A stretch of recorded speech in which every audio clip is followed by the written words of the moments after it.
Well, hello everybody, and thank you to Anne for that introduction, because she's absolutely right. This is a really challenging time for the APA and for police authorities, but of course not just for us, because really police authorities are in the same situation as the nearly 200 quangos who have been lined up for the chop, and many health bodies. If you think about it, this last 6 months, more structures that have been established have been thrown up in the air than at any time I can think of in the last 60 years. There's an awful lot floating about in the ether at the moment, and nobody quite knows how it's going to settle. And in a way, for me, who is a bit of an optimist, that therefore gives us a lot to fight for, because I've always been of the view that threats can be turned into opportunities.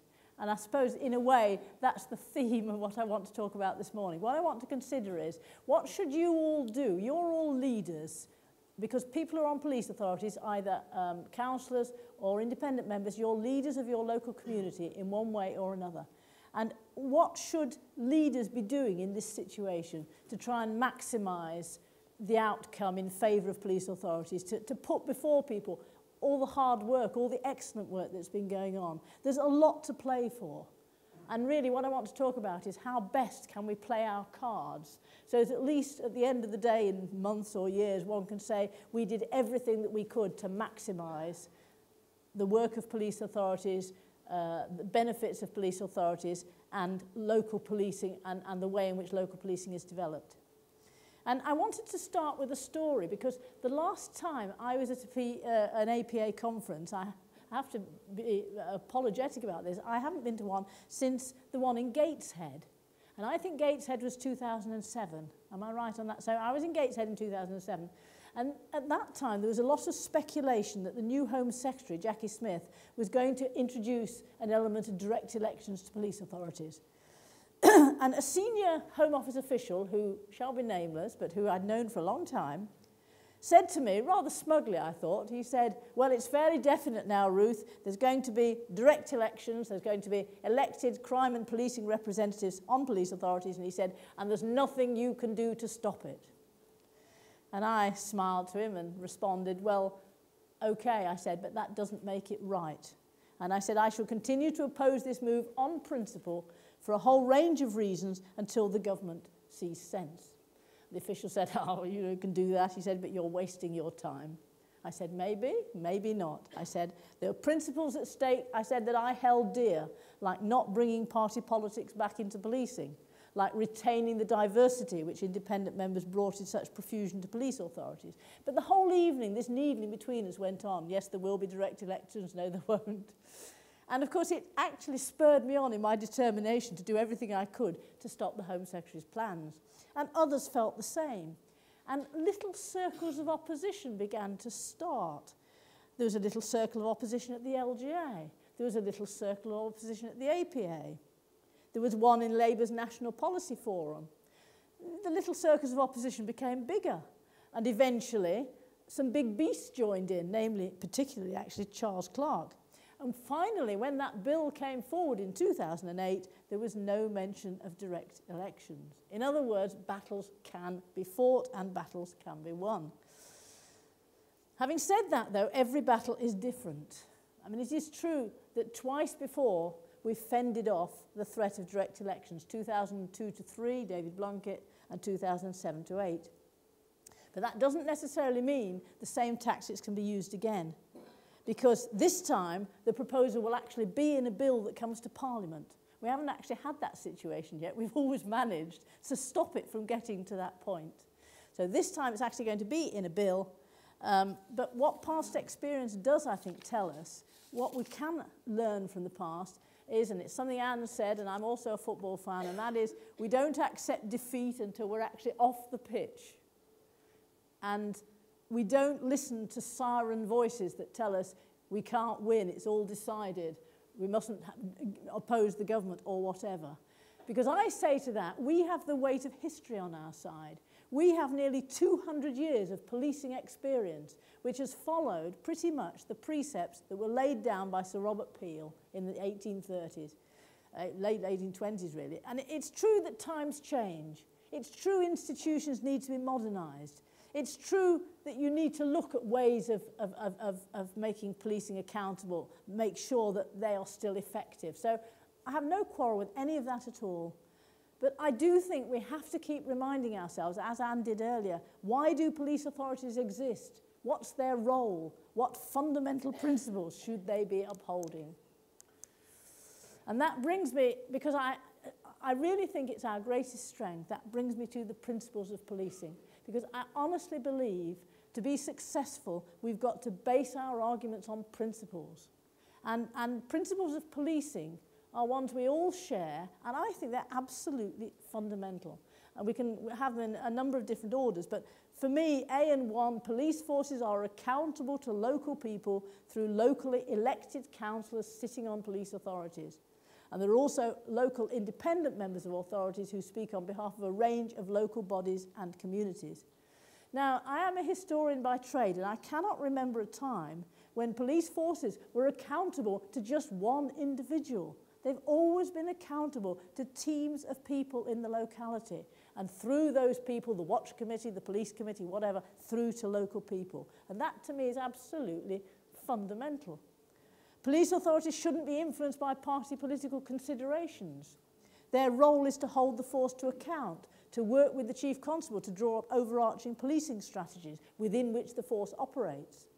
We're all very happy with the notion the force has control over day-to-day operational policies, but in terms of strategy, the police authority with the force determines the overall strategy. Again, we all know that that one could very much be in danger, but that's a fundamental principle. The police authority gains its mandate by consulting local people effectively about policing issues, seeking their views, amongst other things, on the level of the policing precept, about divisional and force-level policing plans, about people's experience of day-to-day policing. And that consultative role has grown enormously in the last few years. It's absolutely fundamental. That's what police authorities should be doing. And police authority members operate not just at force level, but at divisional level and at ward level. They work in partnership with CDRPs, with local authority bodies such as local strategic partnerships. They work with local councillors. And of course, in recent years, we've had the move towards the community call for action and local councillors raising policing issues. And similarly, policing is not just a force level operation. It's delivered at the neighbourhood, the divisional and the force level in partnership with other services. And again, it seems to me that's fundamental to the way that policing operates in this country. So we can articulate these principles in different ways, but the fundamental issue is local accountability.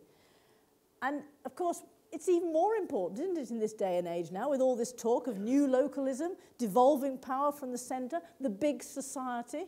Well, to me, all this means carrying on with the principles of policing as we've articulated them and building on what we've already got. I would have thought that's what the big society and localism actually lead us to.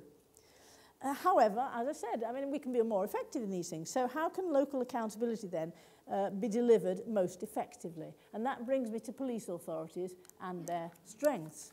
But I shall start where Anne did mention at the moment, the police authorities are under attack. I always feel about this that it's a bit like the dissolution of the monasteries. When Henry VIII was dissolving them, they were just under attack. There's nothing good about them at all. All the good work that the monasteries had done was all ignored because Henry VIII wanted their wealth, he wanted their land, and so they were just blackened. And I feel the same, in a way, about police authorities at the moment. We're told by the present government, for example, about weaknesses, about the invisibility of police authorities. Anne mentioned that. Their inability to stand up to chief constables. And there's also this argument, which I've been fighting now for 13 years, the argument about the democratic deficit, that councillors are not directly elected to police authorities and that authorities are therefore unaccountable. Now, all these arguments can be very easily countered. I mean, the invisibility one, I mean, high visibility to me is a mark of failure. I mean, if you remember when Humberside had a lot of problems around the chief constable and all that was going on there, my God, they weren't invisible, but it wasn't necessarily a good thing that Humberside kept being mentioned. It was actually a mark that there were difficulties and that there were real problems. And to me, therefore, low visibility suggests that actually it's a sign of stability and success. It means police authorities are getting on with their work and they're doing what they should be doing and they're doing it effectively. So visibility seems to me to be, a very odd one. Similarly, the idea of the democratic deficit. We don't have direct elections in this country. I mean, councillors are the same as MPs. You elect your MPs to a constituency, and then these MPs become ministers, but they're appointed as ministers. They're not directly elected as ministers. We don't directly elect the Home Secretary or directly elect the policing minister, although I think I might be suggesting this in the next few months. Because what's the difference between a councillor being elected and going on to the police committee and an MP being elected and becoming a minister? To me, there's no difference whatsoever. We do not do direct democracy here. They may do it in America. In fact, you know, it's a very different model there. But here we have local democracy through councillors and national democracy through MPs. And as I say, that's our system, and that's what people understand. Again, I don't accept that police authorities don't hold their senior officer team to account and don't actually deal robustly with their chief constables. I'm sure you all deal extremely robustly with your chief constables behind closed doors, and I'm sure you subject them regularly to close scrutiny and questioning at public meetings, and a lot of meetings are held in public, and there are, you know, quite detailed sessions between police authorities and chief constables.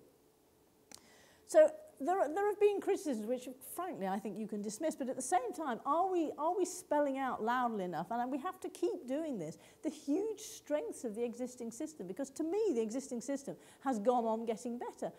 And the first thing is the enormous diversity of police authorities. Diversity in terms of ethnicity, gender, and age range. And if you compare police authorities to local councils, and to a whole number of other bodies, they are very diverse in a whole range of ways. And I don't think we can shout this loudly enough, the diversity, and that will assuredly go, absolutely. I mean, I many years ago did a study of institutions across Europe in terms, and what it showed was that where there were elected mayors, diversity went out the window, completely out of the window. What you got, the people who were elected almost inevitably across Europe were men between the ages of 40 and 60 who were white. And the number of women in direct elections plummeted, the number of minority plummeted. And this was actually something that I have to tell you that Baroness Harris did raise in the House of Lords not very long ago, that if there were direct elections, diversity would be the first thing to go. And it's one of the great strengths of police authorities. The second huge strength, and we don't hear very much about this anymore, and that's the absence of party politics.